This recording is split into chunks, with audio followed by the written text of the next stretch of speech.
ಧರ್ಮಸ್ಥಳ ವಿಚಾರದಲ್ಲಿ ಪಾರದರ್ಶಕ ತನಿಖೆ ಆಗಬೇಕು. ಪತ್ರಕರ್ತರ ಮೇಲೆ ದಾಳಿ ಆಗಿರುವಂತದ್ದು ಅಕ್ಷಮ್ಯ ಅಪರಾಧ. ಬೆಂಗಳೂರಿನಲ್ಲಿ ಬಿಜೆಪಿ ರಾಜ್ಯಾಧ್ಯಕ್ಷ ವಿಜೇಂದ್ರ ಹೇಳಿಕೆ. ಪತ್ರಕರ್ತರ ಮೇಲೆ ದಾಳಿ ಆಗಿರುವಂತದ್ದು ಅಕ್ಷಮ್ಯ ಅಪರಾಧ, ಪಾರದರ್ಶಕ ತನಿಖೆ ಆಗಬೇಕು ಅಂತ ಆಗ್ರಹಿಸಿದ್ದಾರೆ. ಇದರ ಬಗ್ಗೆ ಗೃಹ ಸಚಿವರು ಕ್ರಮ ತೆಗೆದುಕೊಳ್ಳಬೇಕು ಅಂತಲೂ ಕೂಡ ಹೇಳಿದ್ದಾರೆ. ಈಗ ಆಲ್ರೆಡಿ ಕೆಲವರ ಮೇಲೆ ಎಫ್ಐಆರ್ ಅನ್ನ ಕೂಡ ದಾಖಲು ಮಾಡಲಾಗಿರುವಂತದ್ದು. ಎಫ್ಐಆರ್ ಅನ್ನು ದಾಖಲು ಮಾಡಲಾಗಿದೆ. ನಿನ್ನೆ ಪರಿಸ್ಥಿತಿಯನ್ನು ಕೂಡ ನಿಯಂತ್ರಣಕ್ಕೆ ತೆಗೆದುಕೊಳ್ಳಲಾಗಿರುವಂಥದ್ದು. ಎರಡು ಗುಂಪುಗಳ ನಡುವೆನೂ ಕೂಡ ಇಲ್ಲಿ ಹೊಡೆದಾಟ ಆಗುವಂಥ ಸಾಧ್ಯತೆ ಇತ್ತು.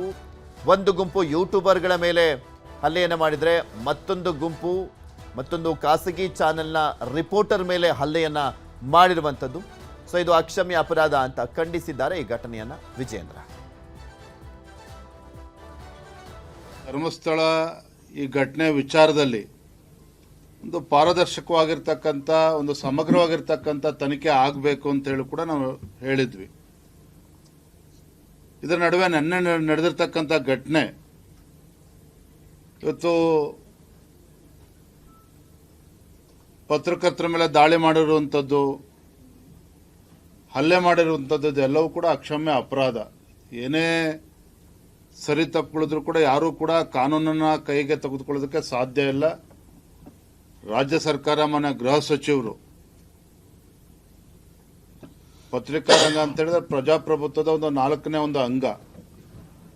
ಅವರಿಗೆ ಅವರ ಮೇಲೆ ಇವತ್ತು ಹಲ್ಲೆ ನಡೀತದೆ, ಧಕ್ಕೆ ತರುವಂತ ಕೆಲಸ ಆಗಿದೆ ಅಂತ ಹೇಳಿದ್ರೆ ಅಕ್ಷಮ್ಯ ಅಪರಾಧ. ಇದ್ರ ಬಗ್ಗೆ ಮಾನ್ಯ ಗೃಹ ಸಚಿವರು ಇದ್ರ ಬಗ್ಗೆ ತತ್ಕ್ಷಣ ಕ್ರಮನ ಕೈಗೊಳ್ಳಬೇಕು. ಯಾರೇ ತಪ್ಪು ಮಾಡಿದ್ರು ಕೂಡ ಅವರಿಗೆ ಸರಿಯಾದ ರೀತಿಯಲ್ಲಿ ಕ್ರಮನ ಕೈಗೊಳ್ಳಬೇಕು ಅಂತ ಆಗ್ರಹವನ್ನು ಮಾಡ್ತೇನೆ. ಏನು ಧರ್ಮಸ್ಥಳ ಈ ಘಟನೆ ವಿಚಾರದಲ್ಲಿ ಇನ್ನು ನಿನ್ನೆ ಘಟನೆಯನ್ನು ಖಂಡಿಸಿದ್ದಾರೆ ವಿಜೇಂದ್ರ. ಸರಿಯಾದ ರೀತಿಯಲ್ಲಿ ತನಿಖೆ ಕೂಡ ಆಗಬೇಕು, ತಪ್ಪಿತಸ್ಥರ ವಿರುದ್ಧ ಕ್ರಮ ಆಗಬೇಕು ಅಂತ ಹೇಳಿದ್ರು, ಯಾರು ಹಲ್ಲೆ ಮಾಡಿದ್ರು ಅವ್ರ ವಿರುದ್ಧ. ಇನ್ನು ಇದೇ ವಿಚಾರಕ್ಕೆ ಸಂಬಂಧಪಟ್ಟಂತೆ ವಿಧಾನ ಪರಿಷತ್ನ ವಿರೋಧ ಪಕ್ಷ ನಾಯಕರಾಗಿರುವಂಥ ಛಲವಾದಿ ನಾರಾಯಣಸ್ವಾಮಿ ಅವರು ಕೂಡ ಮಾತನಾಡಿದ್ದಾರೆ. ರಾಜ್ಯದ ಅತಿ ಹೆಚ್ಚು ಭಕ್ತರನ್ನ ಹೊಂದಿರುವಂಥ ಕ್ಷೇತ್ರ ಧರ್ಮಸ್ಥಳ. ಧಾರ್ಮಿಕ ಭಾವನೆ ಹಾಗೂ ಧರ್ಮಸ್ಥಳ ಕ್ಷೇತ್ರಕ್ಕೆ ಧಕ್ಕೆ ಬರಬಾರ್ದು, ಹಾಗೆ ಇರಬೇಕು ಅಂತ ಹೇಳಿದ್ರು. ಅವ್ರು ಏನು ಮಾತನಾಡೋಣ ನೋಡೋಣ. ಧರ್ಮಸ್ಥಳದ ಆ ಹೆಸರಿಗೆ ಒಂದು ಕಳಂಕ ಬರದೇ ಇರಬೇಕು ಅನ್ನೋದು ಭಕ್ತರ ತೀರ್ಮಾನ. ಆದ್ದರಿಂದ ಪದೇ ಪದೇ ಈ ರೀತಿ ಮಾಡಿ ಕೆಲವರೇ ಸೇರ್ಕೊಂಡು ಈ ರೀತಿ ಕೆಲಸ ಮಾಡ್ತಾ ಇರೋದು ನಮಗೆ ಬಹಳ ನೋವಾಗಿದೆ ಅನ್ನೋ ಕಾರಣಕ್ಕೆ ಅಲ್ಲಿ ಲೋಕಲ್ ಜನರು ಅವರು ಸಿಟ್ಟಿಗೆದ್ದಿದ್ದಾರೆ. ಅದು ತೀರ್ಮಾನ ಏನು ಮಾಡಬೇಕು ಅನ್ನೋದು ಅಲ್ಲಿನ ಜನರಿಗೂ ಮತ್ತು ಸರ್ಕಾರಕ್ಕೆ ಬಿಟ್ಟ ವಿಷಯ. ಸರ್ಕಾರ ಯಾವ ರೀತಿ ತೀರ್ಮಾನ ತಗೊಳ್ತದೆ ಅನ್ನೋದನ್ನು ನೋಡಬೇಕು. SITಯ ತೀರ್ಮಾನಗಳು ಏನು ಬರ್ತದೋ ಇದನ್ನು ಅವಲೋಕನ ಮಾಡಿ ನಾವು ಮಾತಾಡೋದು ಒಳ್ಳೆಯದು, ಉಚಿತ.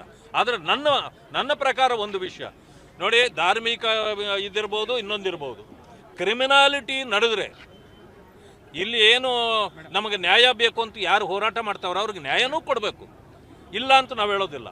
ಆದರೆ ಧಾರ್ಮಿಕ ವಿಚಾರದಲ್ಲಿ ಯಾರೇ ಆಗಲಿ ಈ ತಪ್ಪು ಅಭಿಪ್ರಾಯಗಳನ್ನು ಕಲ್ಪಿಸ್ತಕ್ಕಂಥದ್ದು ಮತ್ತು ಧರ್ಮಸ್ಥಳದ ಹೆಸರನ್ನು ಕೆಡಿಸುವಂಥದ್ದು ಮಾಡಬಾರ್ದು ಅನ್ನೋದು ಅಷ್ಟೇ. ಧರ್ಮಸ್ಥಳದ ಆ ಹೆಸರಿಗೆ ಒಂದು ಕಳಂಕ ಬರದೇ ಇರಬೇಕು ಅನ್ನೋದು ಭಕ್ತರ ತೀರ್ಮಾನ. ಆದ್ದರಿಂದ ಪದೇ ಪದೇ ಈ ರೀತಿ ಮಾಡಿ ಕೆಲವರೇ ಸೇರ್ಕೊಂಡು ಈ ರೀತಿ ಕೆಲಸ ಮಾಡ್ತಾ ಇರೋದು ನಮಗೆ. ಸೊ ಈಗ ಆಲ್ರೆಡಿ ಅನಾಮಿಕ SIT ಕಚೇರಿಗೆ ಬಂದಿರುವಂಥದ್ದು, ತನ್ನ ಲಾಯರ್ಗಳ ಜೊತೆ SIT ಕಚೇರಿಗೆ ಬಂದಿದ್ದಾನೆ. ಇವತ್ತು ಆತನನ್ನು ಉತ್ಖನನ ಮಾಡುವಂಥ ಕೆಲಸಕ್ಕೆ ಕೈ ಹಾಕಿ ಕರ್ಕೊಂಬರಲಾಗುತ್ತಾ ಆ ಸ್ಪಾಟಿಗೆ ಅನ್ನುವಂಥ ಒಂದು ಪ್ರಶ್ನೆ ಇದೆ. ಸ್ಪಾಟ್ ನಂಬರ್ 13 ಆ ಸ್ಪಾಟಿಗೆ ಕರ್ಕೊಂಬರಲಾಗುತ್ತಾ? ಇವತ್ತು ಉತ್ಖನನ ಮಾಡಲಾಗುತ್ತಾ ಅಥವಾ ಇವತ್ತು ಯಾವುದೇ ಉತ್ಖನನ ಕಾರ್ಯ ಮಾಡೋದಿಲ್ವಾ? ನಾಳೆ ಮಾಡ್ತಾರಾ? GPS ಸಿಸ್ಟಮ್ ಬರಲಿಕ್ಕೇನಾದರೂ ವೆಯ್ಟ್ ಮಾಡಲಾಗ್ತಾ ಇದೆಯಾ? GPS ಸಿಸ್ಟಮ್ ಬಂದ ನಂತರ ಉತ್ಖನನ ಕೆಲಸವನ್ನು ಮಾಡಲಾಗುತ್ತಾ? ಬಿಕಾಸ್ ಆತ ಹೇಳ್ತಾ ಇರುವಂಥದ್ದು, ಅನಾಮಿಕ ತೋರಿಸಿರುವಂಥ 13ನೇ ಸ್ಪಾಟ್ ಇದೆಯಲ್ಲ, 8 ಶವಗಳನ್ನು ಹೂತಿಟ್ಟಿದ್ದೇನೆ ಅಂತ ಹೇಳಿದಂಥದ್ದು. ಸೊ ಹೀಗಾಗಿ ಆ ಒಂದು ಸ್ಪಾಟ್ ತುಂಬ ಇಂಪಾರ್ಟೆಂಟ್ ಆಗುತ್ತೆ. ಈಗ ಆಲ್ರೆಡಿ 9 ಹೇಳಿದ್ದ, ತುಂಬ ಇಂಪಾರ್ಟೆಂಟ್, ಅಲ್ಲಿ ಸಾಕಷ್ಟು ಶವಗಳನ್ನು ಹೂತಿಟ್ಟಿದ್ದೆ ಅಂತ. 9, 10, 11, 12 ಈ ರೀತಿಯಾಗಿ ಹೇಳಿದ್ದ. ಅವೆಲ್ಲವೂ ಕೂಡ ತುಂಬ ಇಂಪಾರ್ಟೆಂಟು. 9ರಿಂದ 13 ಸ್ಪಾಟ್ಗಳು ಅಂತ. ಅಲ್ಲಿ ಸಿಕ್ಕಿದ್ದು ಮಣ್ಣು ಬಿಟ್ಟರೆ ಇನ್ನೇನು ಸಿಕ್ಕಿರಲಿಲ್ಲ. ಯಾವುದೇ ಅಸ್ಥಿ ಪಂಜರದ ಅವಶೇಷ ಸಿಕ್ಕಿರಲಿಲ್ಲ. ಸೊ ಹೀಗಾಗಿ ಈ 13ನೇ ಸ್ಪಾಟ್, ಕೊನೆ ಸ್ಪಾಟ್ ಬೇರೆ ಅಲ್ವಾ? ಸೊ ಹೀಗಾಗಿ ಅಲ್ಲೊಂದು 8 ಶವಗಳನ್ನು ಊತಿಟ್ಟಿದ್ದೆ ಅಂತ ಹೇಳಿದಂಥ ಹಿನ್ನೆಲೆಯಲ್ಲಿ ಮತ್ತೊಂದು ಕಡೆ GPR ಸಿಸ್ಟಮ್ ಮುಖಾಂತರ ಅಲ್ಲಿ ಉತ್ಖನನ ಮಾಡಲಾಗುತ್ತೆ ಅಂತ ಕೂಡ ಹೇಳಲಾಗ್ತಾ ಇದೆ. ಸೊ ಆ ಸಿಸ್ಟಮನ್ನು ತರಿಸಿ ಆ ಟೆಕ್ನಾಲಜಿ ಮುಖಾಂತರನೇ ಉತ್ಖನನ ಮಾಡುವಂಥ ಕೆಲಸ ಆಗುತ್ತಾ ಅಥವಾ ಮಾನವ ಶ್ರಮದ ಮುಖಾಂತರನೇ ಈ ಹಿಂದೆ ಮಾಡಿದಂತೆ ಉತ್ಖನನ ಮಾಡುವಂಥ ಕೆಲಸ ಆಗುತ್ತಾ ಕಾದು ನೋಡಬೇಕಾಗಿದೆ. ಬಿಕಾಸ್ ಅಲ್ಲಿ 2016ರ ಸಂದರ್ಭದಲ್ಲಿ ಸೃಷ್ಟಿಯಾಗಿದ್ದಂಥ ಪ್ರವಾಹದ ಸಂದರ್ಭದಲ್ಲಿ ರಸ್ತೆ ಅಗಲೀಕರಣ ಎಲ್ಲ ಆಗಿದೆ, ಸಾಕಷ್ಟು ಅಭಿವೃದ್ಧಿ ಕೂಡ ಆಗಿರುವಂಥದ್ದು ಆ ಜಾಗ. ಈ ಟೈಮ್ನಲ್ಲಿ ಸುಮಾರು 80ಕ್ಕೂ ಹೆಚ್ಚಿನ ಲೋಡ್ ಮಣ್ಣನ್ನೆಲ್ಲ ಹಾಕಲಾಗಿದೆ. ಅಲ್ಲಿ ಏನು ಸಿಗೋದಿಲ್ಲ ಅನ್ನುವಂಥದ್ರ ಬಗ್ಗೆ ಸ್ಥಳೀಯರು ಕೂಡ ಹೇಳ್ತಾ ಇದ್ರು. ಸ್ಥಳೀಯರು ಕೂಡ ತಮ್ಮ ಅಭಿಪ್ರಾಯವನ್ನು ವ್ಯಕ್ತಪಡಿಸ್ತಾ ಇದ್ರು.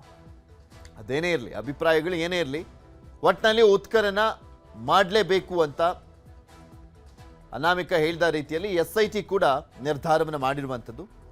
ಆದರೆ ಆ ಉತ್ಖನನ ಯಾವ ರೀತಿಯಾಗಿ ಮಾಡ್ತಾರೆ ಅದು ಸದ್ಯಕ್ಕಿರುವಂಥ ಕುತೂಹಲ.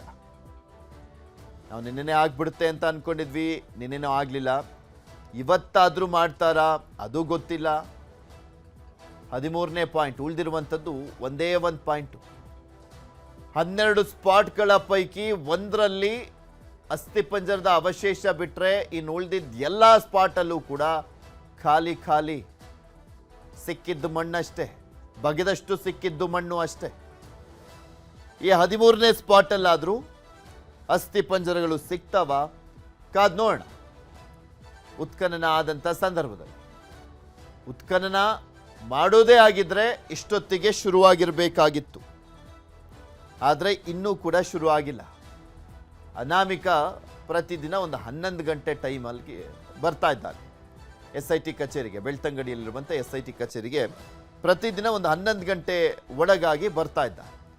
ಆದರೆ ಇವತ್ತು ಬಂದಿದ್ದು 1 ಗಂಟೆ 10 ನಿಮಿಷ, 1 ಗಂಟೆ 15 ನಿಮಿಷ ಆಗಿತ್ತು SIT ಕಚೇರಿಗೆ ಬಂದಂಥ ಸಮಯ. ಸೊ ಆತನಿಗೆ ಮುಂಚೆನೇ ಏನಾದರೂ ಉತ್ಖನನ ಏನಿಲ್ಲ, ಇವತ್ತು ಜಸ್ಟ್ ವಿಚಾರಣೆ ಮಾಡ್ತೀವಿ ಅಂತ ಏನಾದರೂ ಕರೆಸಿದ್ದ ಅಥವಾ ಆತನೇ ಏನಾದರೂ ಲೇಟಾಗಿ ಬಂದಿದ್ದ ಗೊತ್ತಿಲ್ಲ.